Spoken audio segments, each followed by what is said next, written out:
hidup bersatu, yaitu dengan merendahkan diri seperti Kristus. Jadi kuncinya adalah kalau kita mau bersatu, maka kita harus merendahkan diri satu dengan yang lain dan tidak menganggap diri kita lebih penting, lebih utama, tetapi menjadikan orang lain itu lebih utama. Tiap orang percaya adalah warga kerajaan Allah. Maka nats yang kita baca tadi mengajar bahwa warga kerajaan bisa menyatukan atau sinergi dengan potensi yang mereka miliki. Ya, coba kita lihat bagaimana itu. Nah, orkestra itu seperti ini. Anda lihat bisa puluhan pemain dengan jenis alat musik yang berbeda.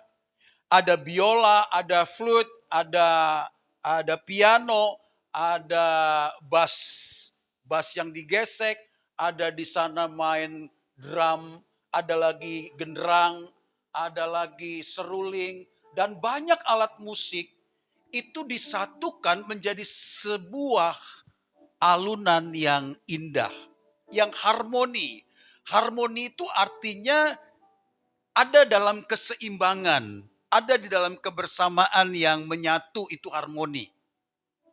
Tetapi kalau tidak ada harmoni, biasanya pemain itu ingin nonjol sendiri, ingin terdengar sendiri lebih kuat, maka itu tidak tercipta alunan yang indah. Perhatikanlah, kalau kita ada dalam sebuah konser, ada dalam sebuah pertunjukan orkestra yang begitu hebat, itu akan terdengar sangat indah sekali.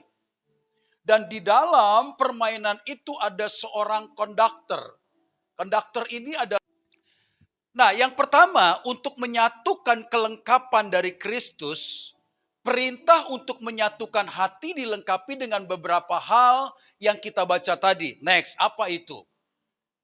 Yang pertama, kelengkapan itu diberikan oleh Kristus, ada nasihat, ada penghiburan kasih, ada persekutuan roh, ada kasih mesra. Jadi di dalam sebuah perkumpulan itu harus ada yang namanya nasihat. Karena bisa saja seseorang melenceng dari aturan. Perlu ada nasihat. Nah, yang menasihat ini seharusnya adalah orang yang sudah dituakan. Sebab biasanya kalau orang yang muda menasehati yang tua, jadi dianggap, aduh ini kurang ajar banget ini ya. Anak kecil nasihatin orang tua, kira-kira begitu. Sering tidak bisa menerima. Tetapi orang yang sudah sepuh, makanya orang yang sepuh itu kan bisa diangkat menjadi penasehat.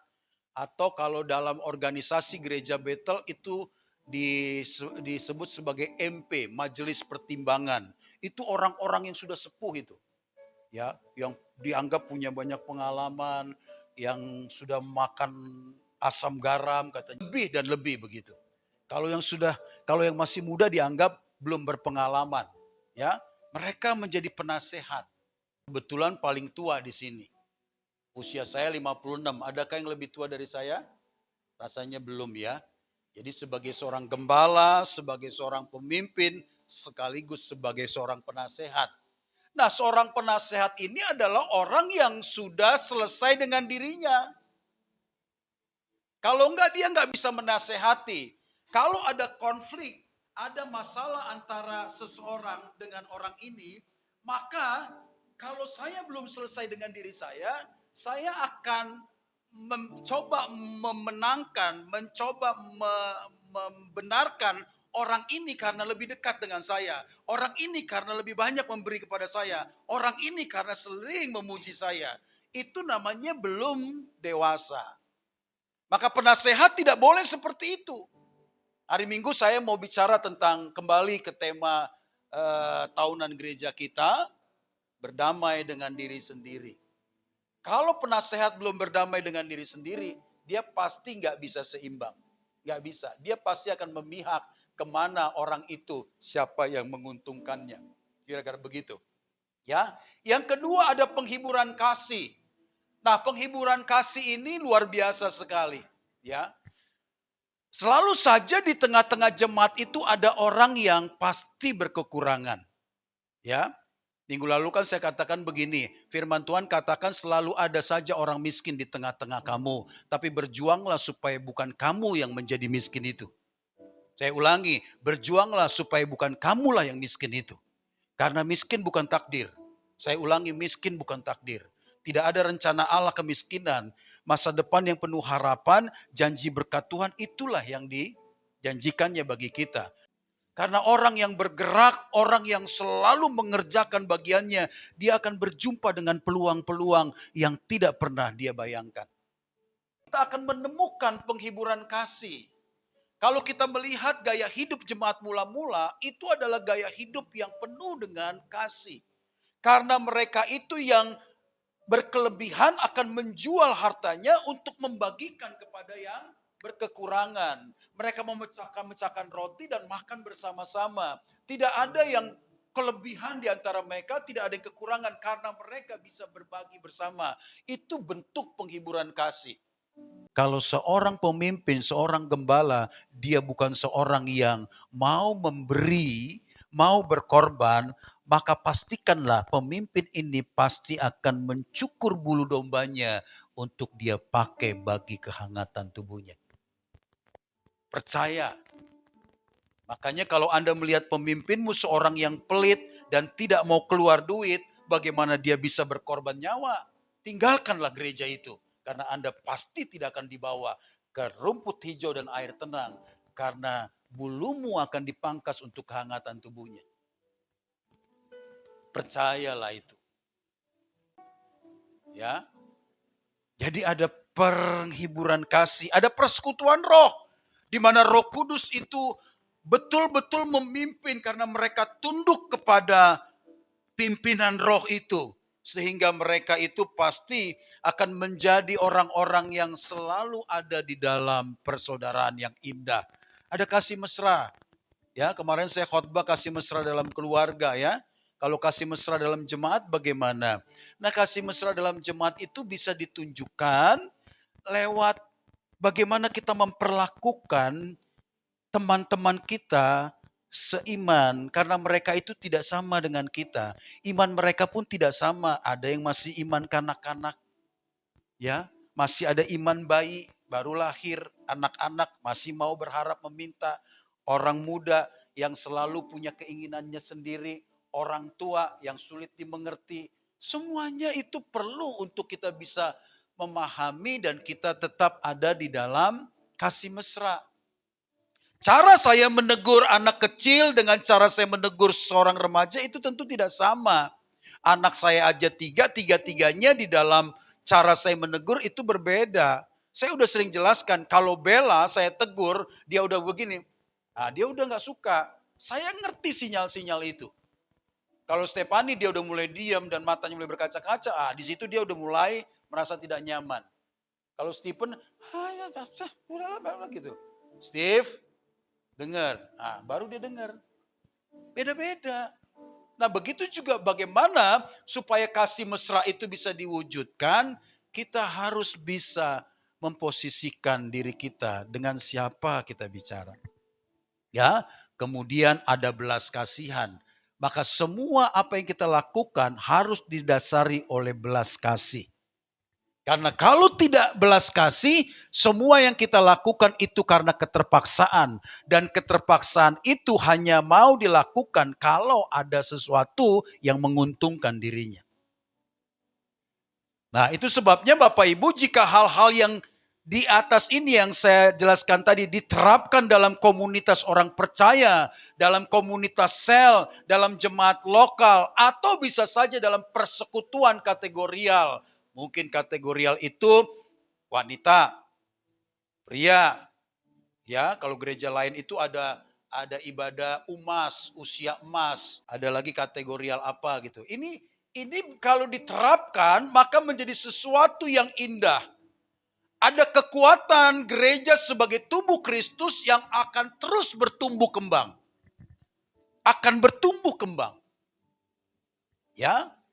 Jadi kalau kita melihat kekurangan teman kita, sudahlah. Karena prinsip kita adalah kasih.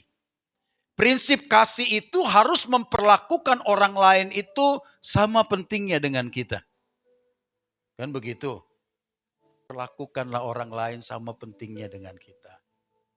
Begitu ya? Itu baru akan menjadi sebuah gereja yang kuat. Terus next kita lihat. Yang kedua, mengerjakan kerinduan Kristus itu harus menjadi sesuatu yang utama.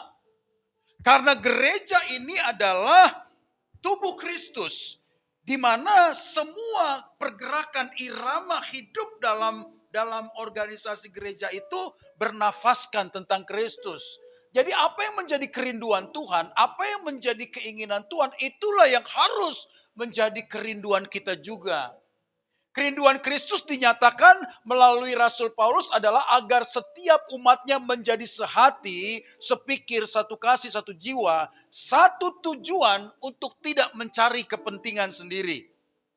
Nah itu keinginan Tuhan. Tuhan Yesus katakan sama seperti aku dan Bapa adalah satu. Tidak ada yang berbeda, tidak ada yang terpecah-pecah, tidak ada yang merasa lebih diutamakan, lebih hebat, nggak ada. Harus kita menjadikan semua itu sama pentingnya dengan kita. Terus next kita lihat. Maka tantangan untuk menjadi sehati adalah karena adanya kepentingan pribadi. Kepentingan golongan yang terkadang itu lebih dominan.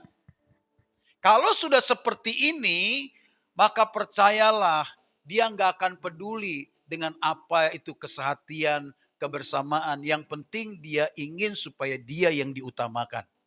Kalau sudah begini, dia menjadi pemecah di dalam keharmonisan. Pasti menjadi pemecah. Ya. Maka baiklah kita tidak mencari kepentingan sendiri. Gitu ya. Ini sebentar lagi ada pertandingan bola. Saya mengikuti pertandingan bola. Saya penggemar bola. Saya beberapa kali sampai bangun kesiangan sebab gak ikut doa pagi karena nonton bola.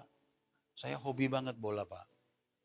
Ya, hari ini yang main itu kalau nggak salah Jerman sama Spanyol. Tapi saya jagokan tahun ini Piala Eropa dimenangkan oleh Nederland. Karena waktu main itu bolanya lengket banget. Seperti kaki itu ada lemnya. Begitu plek nempel. Gak bergerak itu bola. Mak nempel. Lari kemanapun tektoknya itu begitu cepat dan lengket sekali. Nah saya melihat bagaimana mereka itu adalah pemain-pemain yang punya kelas betul-betul mengerti arti kemenangan bersama itu. Sebab ketika mereka di depan gawang, mereka sebenarnya punya peluang untuk menggolkan. Tetapi dia lebih melihat temannya punya peluang lebih besar. Itu udah berhadapan dengan kiper, dia oper loh ke kiri. Kalau dia tembak saja bisa gol, namanya yang tercantum. Tapi dia melihat peluang yang lebih besar. Itulah yang namanya tidak mencari kepentingan sendiri. Karena yang menang itu nanti bukan dia. Yang menang itu timnya. Yang akan lolos ke babak semifinal dan final adalah kebersamaan mereka itu.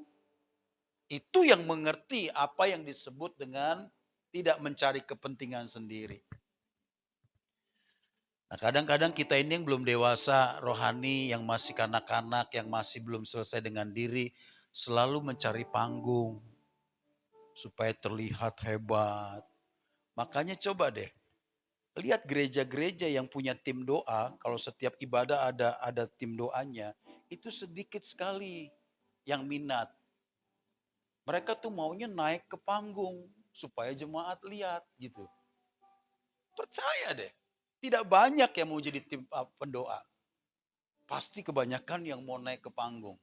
Karena ini pelayanan yang keren. Gitu. Ya, padahal sebenarnya keberhasilan semua itu adalah karena kita saling menopang satu dengan yang lain.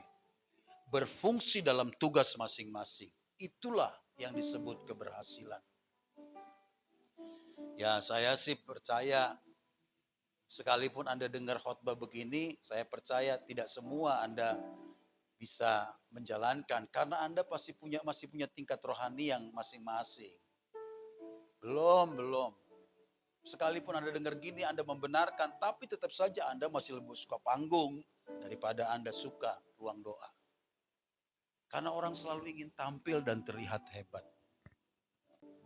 Kita harus mengutamakan kepentingan bersama supaya semuanya berjalan dengan indah.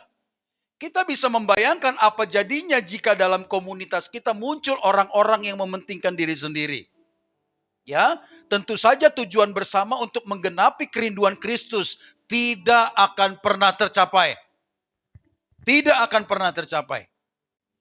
Yang satu maunya begini, yang satu maunya begitu, yang satu maunya begini, begitu.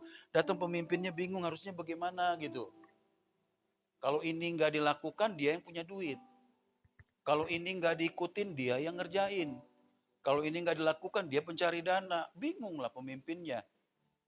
Ya, kalau semuanya nggak punya duit mah pemimpin lebih gampang diam kau. Udah gitu doang. Tapi kalau posisi satu punya duit, satu penggalang dana, satu punya pengaruh, itu merepotkan sekali loh. Anda belum pernah di posisi sebagai gembala begitu sih. Repot sekali. Kalau rata-rata nggak punya duit, gampang. Sudah diamlah. Ya, saya putuskan. Selesai. Tapi kalau orang-orang begini kan keinginannya nggak diikutin, itu bisa ngambek dia. Bisa sakit hati dia. Apalagi orang gak dewasa rohani, pindah gereja dia. Aduh. Tadi saya baru dengar ada seorang hamba Tuhan yang katanya di gereja lamanya itu militan sekali. Tapi sekali waktu dia terlambat, ya, di ibadah raya gembalanya panggil pelayannya itu berdiri dan di depan jemaat dia bilang gini, saya minta maaf karena saya terlambat. Gitu. Saya bilang, ada gembala lebih sadis dari saya rupanya. Anda bersyukur loh, gembalamu lebih baik. Mana pernah ada saya suruh kamu maju ke depan untuk minta maaf di ibadah raya? Nggak ada. Ini disuruh minta maaf. Saya minta maaf karena saya terlambat. Betul. Akhirnya karena dia nggak terima diperlakukan begitu, dia pindah ke gereja yang lain. Iya. Coba. Jadi memang dalam sebuah organisasi itu selalu saja lah ada hal-hal yang tidak sesuai dengan keinginan kita, tidak sesuai dengan harapan kita. Tapi kalau orang tidak mencari kepentingan sendiri, dia pasti mau mengalah.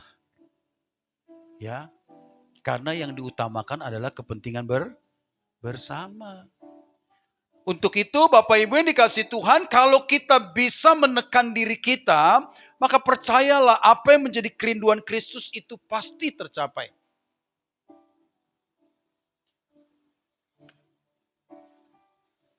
Kemarin saya persiapan khotbah untuk minggu ini. Saya kembali pada tema berdamai dengan diri. Itu kuat sekali di hati saya Tuhan bicara begini. Sebenarnya bukan aku tidak memberkati pelayanan itu. Sambil saya dengerin khotbah, Tuhan seperti bicara kuat dengan saya. Tapi kamu yang tidak bisa diatur. Begitu. Saya diam aja. Iya ya. Saya tahu teori semangat, kumat lagi. Tahu teori begini, kumat lagi. Sampai saya bilang sama Ibu Gembala, seminar apa yang belum saya ikutin? Teori apa yang saya nggak tahu? Ini kan kemarin lagi rame-rame nih hamba Tuhan pada pergi ke Malaysia karena ada seminar Alpa ya. Katanya, kenapa sih nggak ikut? Saya bilang begini, seminar apa yang saya nggak tahu ya? Maaf ya tidak bermaksud sombong, saya ini kan dokter loh. Saya udah seminar ke Korea Selatan, saya udah ke Filipina, saya udah ke Singapura, saya udah ke Malaysia. Kemana yang saya belum saya ikutin? Pembicara-pembicara internasional, udah saya ikutin. Cuman persoalannya kita tahu tapi kita tidak mengerjakan, itu doang salahnya. Kita tahu yang benar tapi kita lebih memilih melakukan yang tidak baik. Itu sajanya sebuah. Siapa sih di antara kita ini yang gak tahu kebenaran secara umum? Taunya kita. Mencuri gak boleh, males gak boleh, kan males juga. Itu ajanya sebenarnya. Kalau tahu sesuatu yang benar kerjakan, itu pasti diberkati. Jadi sebenarnya Tuhan kuat bicara sama saya karena kamu memang susah untuk diatur. Ya, seorang pemimpin yang baik itu kan pemimpin yang rendah hati, mau mengalah, ya, tidak mau menang mencari kepentingan sendiri, kan begitu. Coba, masih jauh dari saya itu. Memang saya sekarang sudah lebih lumayan dari dulu saya berjuang. Yang gak instan, gak cepet lah perubahan. Tetapi betapa sebenarnya hari itu Tuhan seperti menegur saya dengan sangat kuat sekali. Lihat aja, kalau saya ngomong gitu ya, saya lebih cenderung berdebat. Gak mau ngalah. Gak mau ngalah gitu. Nah pemimpin begini kan sebenarnya belum selesai dengan dirinya. Ya, belum selesai. Jadi saya bilang, oh iya ya Tuhan ya. Jauh sekali ya dari saya itu ya. Menjadikan orang lain itu sama pentingnya dengan diri kita. Bukan hanya mencari keuntungan sendiri, tapi juga menguntungkan orang lain. Wah, itu jauh sekali. Maka kita harus sungguh-sungguh mau merendahkan diri dan belajar. Seorang pemimpin tuh harus mau mengalah dan merendahkan hati gitu. Berapa banyak orang di sini yang berseberangan sama saya. Oh tunggu dalam hati saya, tunggu. Tapi saya pelan-pelan cari cara supaya dia nggak betah. Supaya dia harus pergi dari sini. Itu cara saya.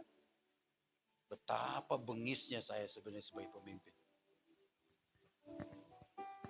Itu pemimpin yang belum selesai dengan dirinya.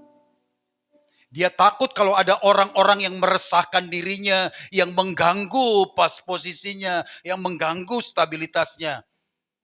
Ini orang yang insecure. Tuh.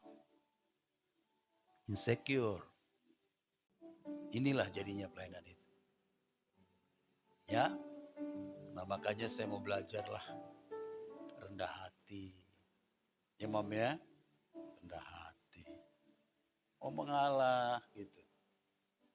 Tapi saya tahu nggak serta-merta langsung bisa. Kadang-kadang masih ada juga. Apa? Begitu. Ya, bersabarlah untuk sebuah perubahan. Karena saya berjuang untuk berubah. Percayalah, saya berjuang untuk itu. Nah, saudara sekalian dikasih oleh Tuhan, maka di sini kita mendapatkan sebuah keteladanan yang agung. Apa yang dilakukan Yesus ketika dia berjumpa dengan orang-orang yang menyakiti dia, orang-orang yang ingin menghajar dia, yang ingin mencelakakan dia, bahkan ingin membunuh dia. Apa yang Yesus lakukan? Next, kita akan lihat. Inilah yang Tuhan lakukan. Teladan itu datang dari Tuhan Yesus sendiri yang tidak hanya menuntut kerendahan hati murid-muridnya. Kristus memberikan keteladanan bagaimana ia memiliki kesetaraan dengan Allah. Dia setara dengan Allah. Tetapi dia tidak menganggap kesetaraan itu sebagai sesuatu yang perlu dipertahankan. Jadi seorang pemimpin itu adalah seorang yang mulai dari mengosongkan dirinya. Kalau enggak percayalah, dia enggak akan pernah bisa itu. Yesus itu adalah Tuhan, Yesus itu adalah Allah sendiri. Tapi dia tidak menganggap kesetaraan itu sebagai yang perlu dipertahankan. Dia bersedia untuk menjadi hamba. Dia bersedia untuk tidak dianggap apa-apa. Karena dia ingin supaya dia bisa menyelesaikan apa yang menjadi tugas Bapa kepadanya. Ia memilih mengambil rupa manusia. Merendahkan dirinya sebagai hamba bahkan taat sampai mati di kayu salib. Saya berdoa semua kita punya kerinduan yang sama, bukan hanya saya. Amin. Semua kita punya kerinduan yang sama. Kita katakan pada diri kita, I am nothing, saya bukan siapa-siapa, kau bukan siapa-siapa, aku adalah hamba. Aku bisa mengabdi melayani Tuhan, itu saja sebuah kehormatan. Tidak perlu kita mencari panggung untuk kita terlihat hebat. Tadi waktu saya khotbah di gereja itu, Tiba-tiba ada suara di hati saya begini. Sekarang kau jadi pendeta murahan ya. Sekarang kau jadi pengkhotbah murahan ya. Lihat yang khotbah cuma di gereja kecil, di mana itu hanya ibadah, doa puasa. Ada suara begitu loh. Ini jujur saja ya, sekarang ini pengkhotbah kan banyak banget loh. Banyak banget. Dan pinter-pinter ngomongnya. Wih, jago-jago banget. Ya, dalam satu gereja aja ada 4-5 pembicara, staf gembalanya.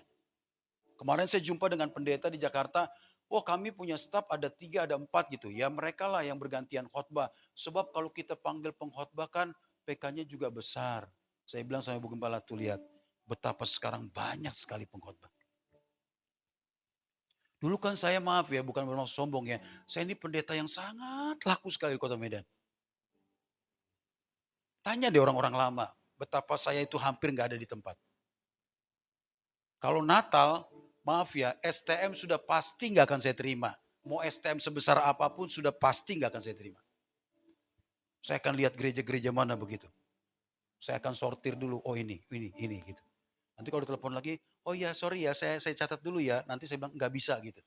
Saking banyaknya. Lihat tahun lalu, saya nggak punya jadwal sama sekali. Untung Tuhan masih kasih satu jadwal, itu pun di Pertamina ya. Pertamina kan sekali khotbah bisa khotbah di 5 gereja gitu loh. Tapi cuma satu, bayangin, cuma satu. Dulu Natal dari tanggal 1 udah rame Pak. Sekarang Tuhan buat seperti itu.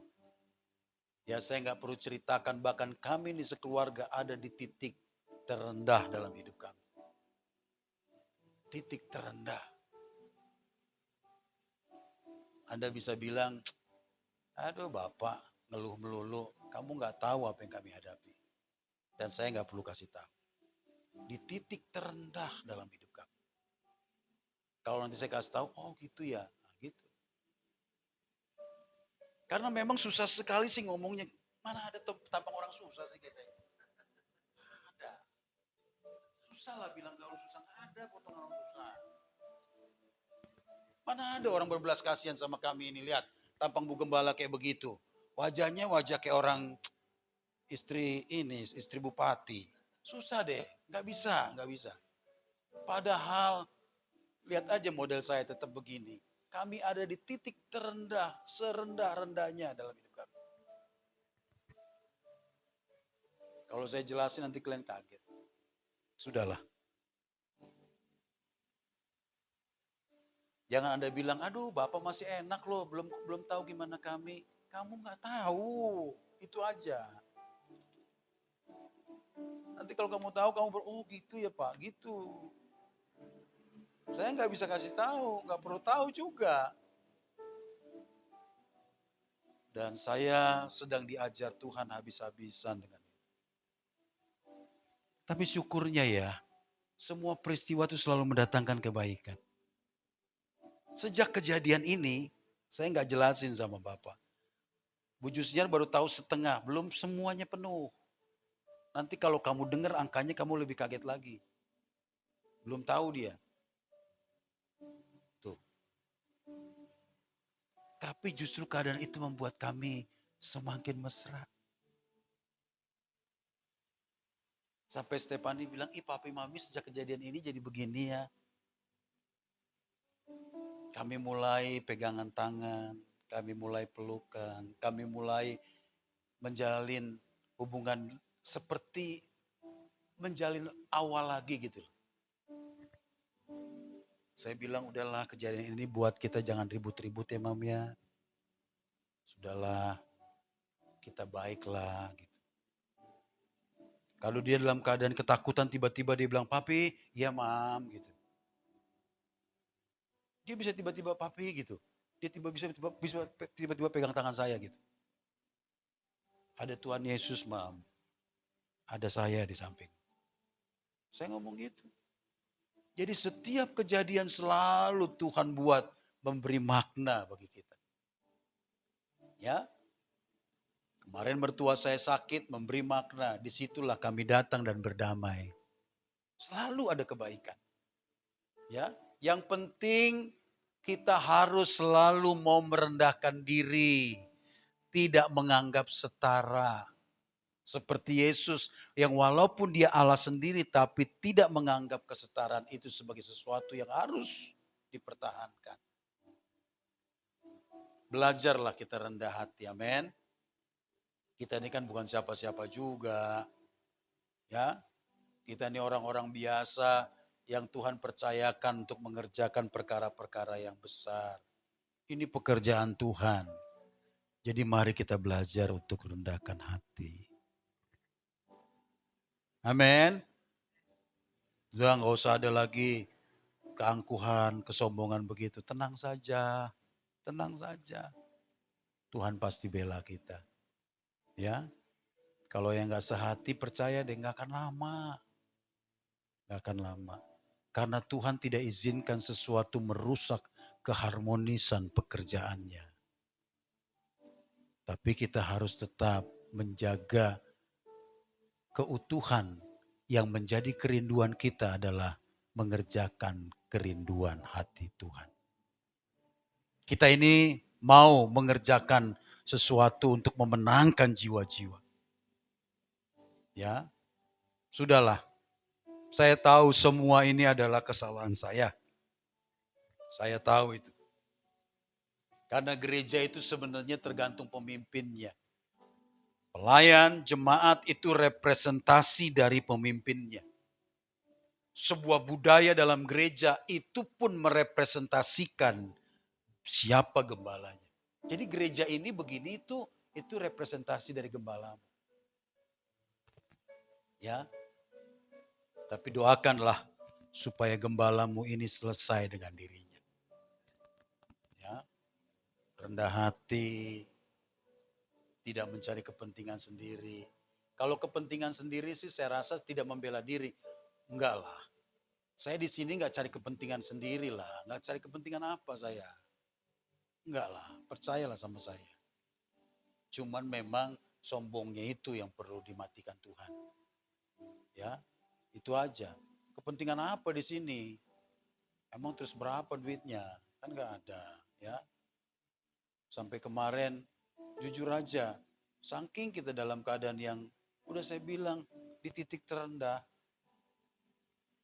Kita ngomong sama Pak Malau begini, Pak Malau lupa yang ngasih perpuluhan. Dia langsung transfer 500, dia bilang maafkan kami yang salah. Saya bilang terima kasih buat kebaikannya. Sampai udah begitu karena kami di titik terendah dalam hidup kami. Betul. Nanti kalau saya ceritakan Anda bisa kaget-kaget loh. Mungkin Pak Aritonang bilang, aduh Bapak, lalu ngomong gitu. Kami aja tidur di rumah yang mau rubuh, kami gak gitu. Nggak ngerti kamu. Nanti kalau kamu ngerti, kamu baru tahu. Udah diam aja gitu. Doakan saja. Ya, kalau kami bisa bertahan begini, Tuhan baiklah. Saya ini hopeless, nggak tahu mau bikin apa loh. Sungguh. Ngeri banget. Gitu. Lebih ngeri daripada rumah mau rubuh, Pak. Dengar aja omongan saya itu. Tapi saya nggak bisa ngomong di sini. Ya. Enang bela ya. Sabar Enang. Iya. Saya sedang berdoa kuat untuk itu. Saya juga tidak mau ngambil keputusan yang salah. Berat Pak. Berat. Nanti pasti Anda tahu juga. Doakanlah saya. Mungkin ini cara Tuhan sedang gitu. Mencabik-cabik saya gitu. Gitu. Dan untuk itulah saya mau semakin rendah hati. Rupanya bukan siapa-siapa. Semua karena Tuhan. Ya, Oke ya, kita semua punya perjuangan yang sama ya. Jadi jangan cari panggung, jangan merasa lebih, kita ini bukan siapa-siapa. Tidak siapa-siapa. Tapi kita dipercaya Tuhan untuk melayani Tuhan. Sudahlah, kita mau lebih banyak mengalah, melihat orang lain sama pentingnya sama kita gitu. Kan sudah saya bilang, kalau nggak sehati pasti Tuhan singkirkan dari sini. Ya, oke, selamat berjuang semuanya. Kiranya Tuhan memberkati dan menolong kita.